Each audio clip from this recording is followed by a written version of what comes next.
खून पसीना के लैला हो कमैया रुपिया करनमा बहिनी जिन बनना कसैया मारना बननमा बहिनी मारना बननमा बहिनी यतना करया हिसान हो रुपिया के खातिर जानी मरबू परान हो रुपिया के खातिर जानी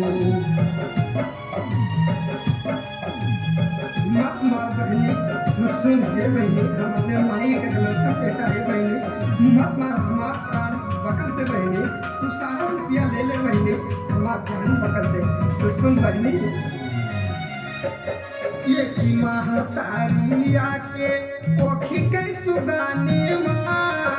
कैसे के बहाई दियबू भाई के खूनावा कवन जनमावा के लेलू तू कसान हो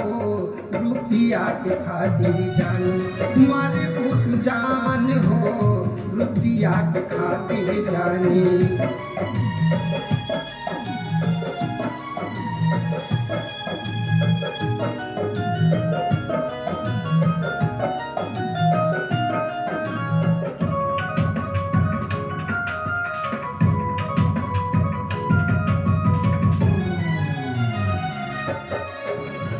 राजू दिहाती रोई कहीं मकार से धनवा के खातिर धर्मवा बिगड़लू अरे बड़ी बहिन बारू ये बहिनी बड़ी बहिन बारू तू ये बहिनी माई के समान हो रुपिया के खातिर जानी मरबू परान हो